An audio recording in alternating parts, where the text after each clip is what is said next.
We formally represent the whistleblower. We have asked pertinent questions. We argue that it's in the public interest that the Premier provide answers to the public. The person is a very senior person. They have intimate knowledge of what Panyaza Lesufi and senior officials in the department have allegedly been doing. There must be criminal prosecution. The disciplinary internally must proceed. And if there has been a failure in terms of the law by the senior officials, including Panyaza Lesufi, to report specific crimes as is required, they too must be held accountable.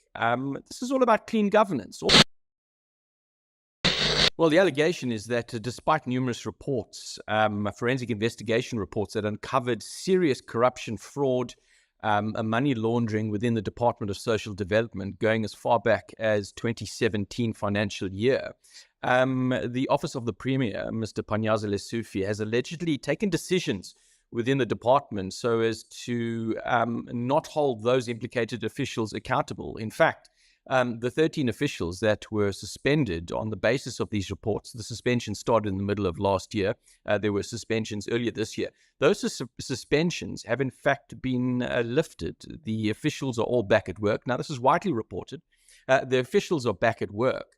And they are back once again in charge of dispersing and engaging with non-profit organizations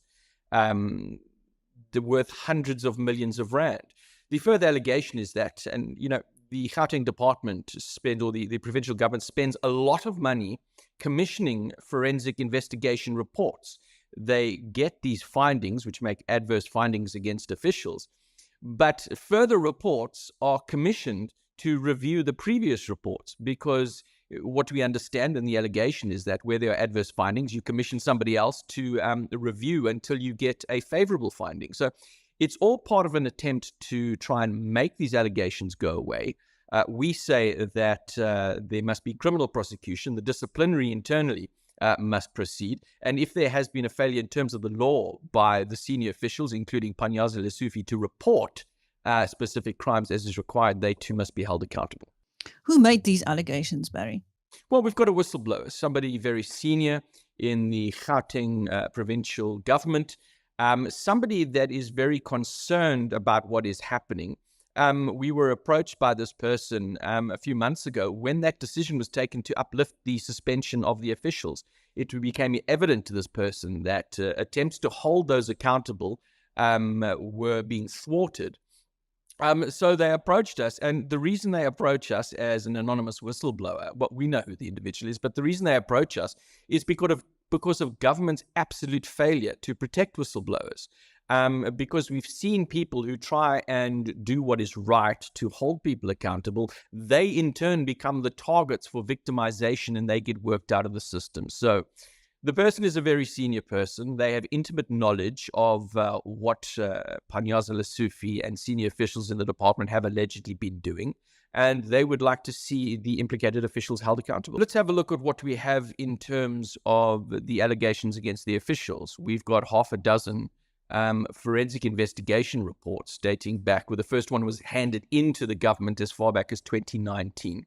The reports are very detailed. They identify the individuals by name, how they operated within the broader scheme, how they approved certain funds to be moved to non-profit organizations, as well as conflicts of interest between these officials and the external NPOs and their suppliers. So it goes even further. So we have that evidence. And then we have what is publicly known. It has become public knowledge that the officials were suspended, that the officials, the suspensions were subsequently lifted. The allegations also further covered. Ground Up has done extensive work on these various allegations. So we know that the suspensions were lifted. We now have somebody who is on the inside saying that the reason for these various decisions, which has thwarted attempts to proceed with the disciplinary inquiry. Just another point there, Chris, as well. A law firm was appointed. It got to as far as a law firm being appointed to conduct the disciplinary inquiries. Their mandate was terminated and the suspensions were uplifted. Now we've got somebody internally telling us who is allegedly responsible for all those decisions, and it goes all the way to the top. We're asking for answers. Now, Mr. Lesufi says that the letter Afri-Forum sent him is the opposite of what is contained in your media release.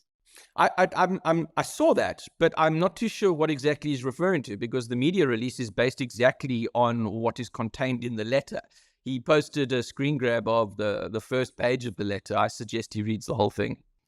Now, how is Afri-Forum's private prosecution unit going forward with this, Barry? Well, we've written this letter. We formally represent the whistleblower. We have asked pertinent questions. We argue that it's in the public interest that the Premier provide answers to the public. This is all about clean governance. Yeah, so it appears that the Gauteng Premier is actually going to be facing a battle with the DA and also Afri-Forum regarding a cover-up, what has been called a cover-up of some crimes that actually took place, I think, before he got into office as Premier. And the DA is actually stating the fact that, even though that these issues for which he's actually been blamed for happened before he got into the premiership, that he actually should have made them public, but then there was a cover-up of a massive corruption in the Gauteng province, and that's what we're actually seeing in these videos. But let's just go deeper.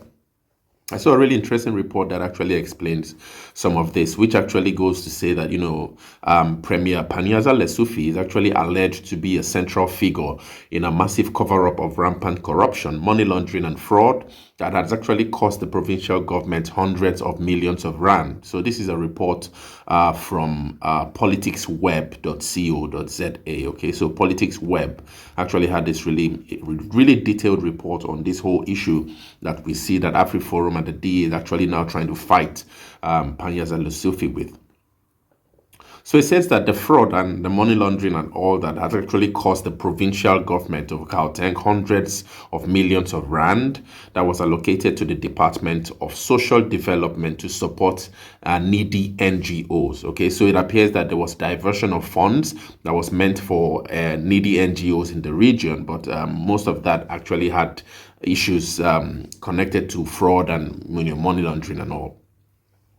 It says that Afri-Forum's private prosecution unit now represents a whistleblower, okay? And it has been briefed to ensure that the implicated officials and their enablers, which includes politicians, they are all going to be criminally held liable for the theft that has actually been going on for almost a decade. So what Panyaza Lesufi is being blamed for now is actually a decade-long sort of like crime. It says that the unit, that's this Afri-Forum's private prosecution unit, it says that it has seen several forensic reports on the allocation of funds to non-profit organizations for the implementation of a food bank, school uniform, and dignity park programs. Okay, the report also identified officials, as we could hear from the video from the Afri-Forum lawyer, that the report identifies officials as allegedly committing crimes such as fraud, corruption, and money laundering, and recommend that both disciplinary action and criminal action should be taken against these officials. It says that, as has been widely reported between September 2023 and also January 2024, that the DSD suspended 13 implicated officials. All right, and however, those suspensions have actually been lifted and that they are back to work. All right, so the whistleblower now that actually spoke to Afri-Forum actually says that Lesufi was provided with the reports, but alleges that instead of acting on them, Lesufi actually allowed for the appointment of a law firm to review those reports and exonerate the implicated officials. So that's the crux of the problem. So in other words, there was a report that should have been, led to handling, these implicated officials to the right authorities. But rather than doing that, it appears now the report says that Panyaza Lesufi reviewed those reports and exonerated the implicated officials. And he also terminated the mandate of the law firm that was appointed to conduct the disciplinary hearings of the 13 officials. All right. So this is the really big case that Afri-Forum now wants to really go head to head with, along with the DA, to fight to against Panyaza Lesufi. So it says that in a letter to Lesufi's office, Advocate Gary Neal, who is the head of the unit, this unit at Afri-Forum, says that this conduct appears to be an attempt to conceal the alleged names and protect the implicated officials, all right? And that the conduct of the office and the MEC for Social Development, in the absence of a reasonable explanation, may be construed as defeating the ends of justice or at least fruitful or wasteful expenditure. So now they argue that it beggars belief that the department would review their own report obtained from an independent source. So anyway, this is actually where the whole issue lies. So it appears that Afri-Forum and the DA now want to really launch this battle. The spokesperson for this unit is, I think, named Barry Bateman. He's a communications officer, private prosecution unit on Afri-Forum. He actually says that it is inexplicable why a premier supposedly committed to clean governance would allegedly stymie attempts to root out corruption in his government. Now, he says that the whistleblower alleged that Premier Lesufi stands as a stumbling block to internal disciplinary and criminal cases proceeding against the implicated officials, all right? It also says that it is alleged that the reason for this is the fear that any full investigation into the allegations will eventually lead to the final beneficiaries of these illicit funds, to which this is the reason why these beneficiaries are being covered up. And that's why Afri-Forum and the DA see it as a problem. They also said that there is always the concern that when the pawns in a criminal enterprise are nabbed, that they might turn on their enablers and beneficiaries. And so the best way to protect oneself is to protect the foot soldiers. So this is Afri-Forum's perspective. And you know, this is also, for me, is really interesting that it's coming in the wake of the Schwane's change of mayorship, because I think this probably might have something to do with that brawl. And the DA, we know that the DA was really unhappy with that whole change in mayorship, but I don't know if probably this is a way the DA wants to bounce back. But anyway, if this case goes on, it's going to be a legitimate case, totally away from the Schwane mayorship, because this is actually is an investigation that seems to be worth opening, and especially this whistleblower. Hopefully this whistleblower would be a really authentic one, and it's not just fabricating these allegations. But if these allegations come to bear and it's really pushed in court, I think it will really be a real big strain on Panyaza Lesufi's mayorship, and it remains for us to watch and see how he fights to defend this, because it appears that the Afri-Forum and the DA are kind of like joining forces to bring this whole case to bear. So that's where we'll be stopping here. But I don't know, what do you guys think about this? It's kind of like really taking a foothold now regarding the corruption and money laundering against Panyaza Lesufi, Gauteng Premier. But what do you guys think? Share your thoughts. Let's hear from you in the comments.